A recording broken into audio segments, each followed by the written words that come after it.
매일 성경 묵상을 돕는 해설 가이드입니다. 안녕하세요. 묵상 코치입니다. 함께 읽고 나눌 말씀은 열왕기상 8장 22절에서 32절까지 말씀입니다. 성전을 완성한 솔로몬은 성전에서 하나님께 기도합니다. 제일 먼저 다윗 언약을 언급하며 신실하신 하나님께서 자신과 자신의 후손에게 계속해서 다윗에게 약속하신 것을 지켜달라고 요청합니다. 둘째는 항상 성전에 눈과 귀를 두시고 백성의 기도를 들어달라고 요청합니다. 22절에서 26절입니다. 22절에서 26절은 견고한 왕권을 위한 기도입니다. 솔로몬은 자신이 성전 건축을 한 것이 하나님이 계획하신 일이며 자신이 다윗의 적법한 후계자임을 천명한 후에 기도하기 시작합니다. 성전 마당에 놓인 여호와의 제단 앞에 서서 백성들과 마주한 상태에서 하늘을 향해 손을 펴고 기도하기 시작합니다. 하늘을 향해 손을 펴는 행동은 하나님께서 하늘에 계시다고 생각하고 기도하는 전형적인 모습이며 이사야 1장 15절에서 그 예를 볼 수 있습니다. 23절부터는 솔로몬의 기도 내용입니다. 솔로몬은 제일 먼저 하나님을 부르며 기도를 시작합니다. 이스라엘의 하나님 여호와에 대해 하나님의 유일성과 탁월성을 고백합니다. 위로 하늘과 아래로 땅의 주와 같은 신이 없다라는 표현은 첫째, 하나님만이 신적인 세계인 하늘과 인간의 세계인 땅에서 유일한 신이라는 고백입니다. 고대는 다신사회이기 때문에 이렇게 하나님만이 신이라는 고백은 이스라엘의 독특한 신앙입니다.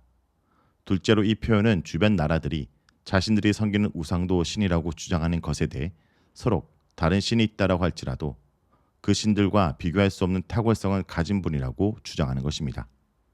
그 다음으로는 언약과 은혜를 지속적으로 지키시는 분이라고 찬양합니다. 이것은 하나님의 신실성에 대한 찬양으로 언약은 시내산에 맺었던 이스라엘과 하나님 사이의 언약이고 은혜는 이스라엘이 부족함에도 불구하고 은혜롭고 자비하신 모습으로 이스라엘을 돌보시고 지키시는 모습을 의미합니다. 어미가 자식을 잊어도 하나님은 결코 이스라엘을 잊지 않겠다는 하나님의 모습을 연상시킵니다. 하지만 아무에게나 이런 언약과 은혜를 베푸시는 것이 아니라 전심으로 하나님 앞에서 걷고 있는 사람들, 즉 하나님의 율법을 지키면서 하나님과 늘 동행하는 사람들에게 언약을 지키시는 분입니다. 하나님 앞을 떠난 자, 하나님 말씀대로 행하지 않고 딴 길로 가는 자는 그분의 종이 아닙니다. 구원에 대한 주도권과 우선권은 분명히 하나님께 있습니다. 오직 은혜로 이스라엘을 선택하시고 그들을 애굽에서 구원하셔서 언약을 맺어주셨습니다. 하지만 계속해서 언약을 유지하고 하나님 백성으로서 하나님의 보호하심과 은혜를 받기 위해서는 하나님 말씀에 대한 순종이 있어야 합니다. 솔로몬은 기도의 처음 부분에서 하나님의 은혜와 신실성을 언급하면서 이스라엘의 신실성도 같이 가야 한다고 분명히 지적합니다. 24절은 지금까지 하나님께서 다윗에게 약속하신 것을 지키시고 이루어 주신 것에 대한 고백입니다. 앞서 백성들에게 이야기한 것에서 보면 두 가지인데 다윗의 아들이 왕위를 이은 것과 성전 건축을 완성한 것입니다. 이런 고백을 통해 솔로몬은 하나님의 신실성을 강조하고 있습니다. 그리고 이런 하나님의 신실성을 바탕으로 솔로몬은 다윗의 후손들이 계속해서 이스라엘 왕제에 오를 수 있기를 기원합니다. 즉 하나님께 다윗 왕조를 든든하게 세워달라고 기도한 것입니다. 이것은 사무엘하 7장에 나온 다윗의 언약에 기반을 둔 기원으로 하나님께서 다윗에게 내 집과 내 나라가 영원히 보존될 것이고 내 왕위가 영원히 경고할 것이라고 약속하셨으므로 솔로몬은 하나님께서 다윗에게 약속하신 것을 꼭 지켜달라고 간청합니다.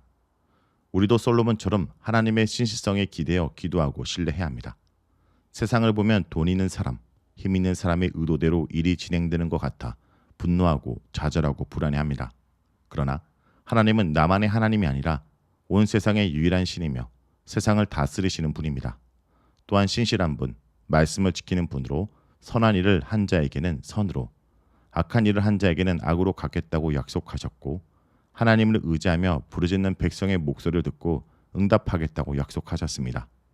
이런 하나님에 대한 신뢰의 마음으로 세상을 볼 때 우리는 하나님께서 세상 속에서 어떻게 일하시는지를 보며 평안을 누릴 수 있게 됩니다.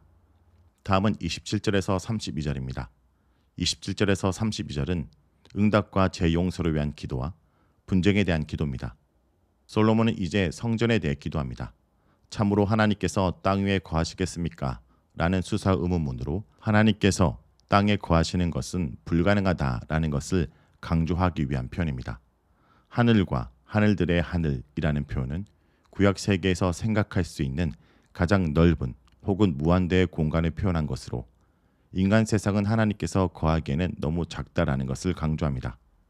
이렇게 세상이 품을 수 없는 크신 하나님께서 아주 작은 성전에 거하신다는 것은 하나님의 관점에서 보면 말이 안 되는 일입니다. 솔로몬은 이런 표현을 통해 하나님께서 언약궤 안에 갇혀 있거나 성전에 묶여 있는 분이 아니라는 것을 분명히 합니다. 대신 29절에서 하나님의 이름을 둔 이곳에 하나님의 눈을 주야로 두신다는 표현과 30절에 주께서 계신 곳 하늘에서 들으시고 라는 표현을 통해 하나님께서 실제로 계신 곳은 성전이 아니라 하늘임을 분명히 합니다. 다만 성전은 하나님께서 관심을 가지고 보고 듣고 계신 곳으로 하나님과 인간을 연결하는 곳입니다. 28절과 29절에서 솔로몬은 내 이름을 두는 곳을 중심으로 주의 종의 기도와 간구를 들어달라고 반복적으로 간구합니다. 28절에선 주의 종의 기도와 간구를 돌아보시고 주 앞에서 부르짖음과 비는 기도를 들으소서라는 것으로 일반적인 기도를 들어달라고 요청하였다면 29절은 이 성전을 향하여 혹은 이곳을 향하여 비는 기도를 들어달라고 조금 더 구체적으로 기도합니다. 성전에 여호와의 이름이 있기 때문에 이것이 솔로몬 성전의 가장 핵심이 되는 정체성입니다. 그러므로 성전을 향해 기도한다는 것은 여호와의 이름으로 기도하는 것입니다. 이렇게 솔로몬은 성전을 향해 기도하는 것을 들어달라는 말을 반복함으로써 성전의 가장 기본적 기능이 하나님께 기도하고 간구하며 하나님을 만나는 장소임을 분명히 천명합니다. 28절에서 29절에 솔로몬 자신이 기도하는 것에 응답해 달라고 기도했다면 30절은 기도하는 사람이 주의 백성 이스라엘로 확대됩니다. 그리고 간구의 내용이 구체적으로 등장합니다. 솔로몬은 제일 먼저 죄를 사해 달라고 간구합니다. 죄를 고백하고 회개하며 하나님께 사함을 받는 것이 하나님과 이스라엘 백성의 관계를 유지하는 첫 단계이기 때문에 첫 번째 요청으로 죄를 사해 달라고 기도한 것입니다. 하나님께 기도할 때 죄가 있으면 하나님과 우리 사이에 막혀 기도가 안 되고 기도 응답도 받기 어렵습니다. 그러므로 우리가 기도할 때 간구하기 전에 반드시 죄에 대한 회개 기도를 해야 합니다. 31절에서 51절은 하나님께서 응답해 주셨으면 하는 구체적 분야 7가지를 나열하고 있습니다. 특별히 오늘 본문이 31절에서 32절은 첫 번째로 정의로운 심판에 대한 내용입니다. 어떤 사람이 이웃에게 죄를 범하였는데 그가 죄를 지었다거나 혹은 짓지 않았다고 맹세하며 다툼이 생기되는 상황입니다. 즉 이웃들 간에 서로 다른 주장을 하며 맹세를 한 경우 성전의 제단 앞에서 다시 맹세를 시키는 것입니다. 하나님 앞에서 맹세한다는 것은 자신의 맹세에 대해 어떤 처벌도 받겠다는 의미입니다. 그래도 이들이 정직하게 자신의 죄를 인정하지 않을 경우 하나님께서 이것을 들으시고 판결해 달라고 요청합니다. 여기서 악한 자는 그의 행위를 따라 죄를 그의 머리로 돌리고 의인은 그의 의로운 행위를 따라 의로 갚아주는 것이 솔로몬과 하나님의 정의입니다. 솔로몬이 하나님께 제일 먼저 기도한 것은 백성들을 공의롭게 재판해 달라는 것입니다. 이런 공의로운 재판은 솔로몬이 가장 원하는 것으로 그가 하나님께 지혜를 구한 이유도 바로 이것 때문입니다. 공의로운 재판이 바로 공의로운 하나님 나라를 세우는 기초이며 이것이 무너지면 무질서하고 강자의 힘이 지배하는 세상 왕국이 됩니다. 자, 여기까지가 열왕기상 8장 22절에서 32절까지 말씀입니다. 오늘 말씀을 통해 우리는 무엇을 묵상하고 적용해야 할까요? 하늘 위와 땅 아래 하나님 같은 분은 없습니다. 이는 온 마음으로 언약을 행하는 종들에게 반드시 언약을 지키시고 은혜를 베풀어 주시기 때문입니다. 성전이 바로 그 증거입니다. 우리가 하나님을 버리지만 않는다면 하나님은 끝까지 신실하실 것입니다. 의지가 약하고 잘 넘어지고 한 치 앞도 못 보는 자신을 의지하지 말고 오늘도 하나님을 의지하며 살아가는 주의 백성들이 되길 간절히 기도드립니다.